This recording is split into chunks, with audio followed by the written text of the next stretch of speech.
কালিহাতী বিএনপির দুই গ্রুপের বিশাল সংঘর্ষ, লাঠির সোঁটা নিয়ে কালিহাতী বাস স্ট্যান্ড স্তব্ধ হয়ে গেছে। দর্শক আপনারা দেখতে পাচ্ছেন বেনজির আহমেদ টিটুর গ্রুপ এবং মতিন সালন ডাক্তার শুকুর মাহমুদ এদের একটা গ্রুপ, সবাই বিক্ষিপ্ত অবস্থায়, রাস্তাঘাট মার্কেট সব বন্ধের অবস্থানে বেড়ে গেছে। আপনারা দেখতে থাকুন, লাইক শেয়ার কমেন্ট। রাস্তাঘাট ব্লক হয়ে গেছে। বেনজির আহমেদ টিটুর গ্রুপ এবং সাবেক বিএনপি নেতা এদের গ্রুপ সংঘর্ষ হয়ে গেল। মারামারি হওয়ার সম্ভাবনা।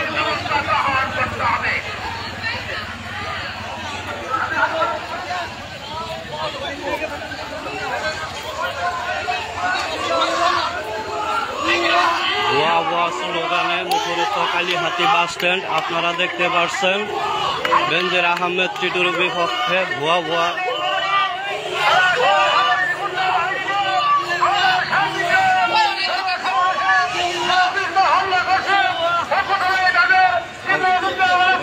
ভাবে হামলার শিকার হয় দুই গ্রুপের সাথে। আহতর খবর এখনো জানা যায়নি।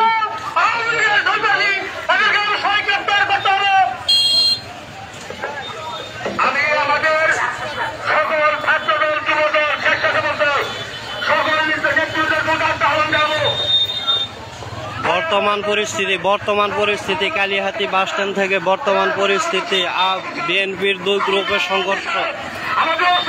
বর্তমান পরিস্থিতি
তাদের দল থেকে বহিষ্কার করতে হবে এবং আইনের আওতায় এনে তাদের শাস্তি দিতে হবে, এই দাবি করছি।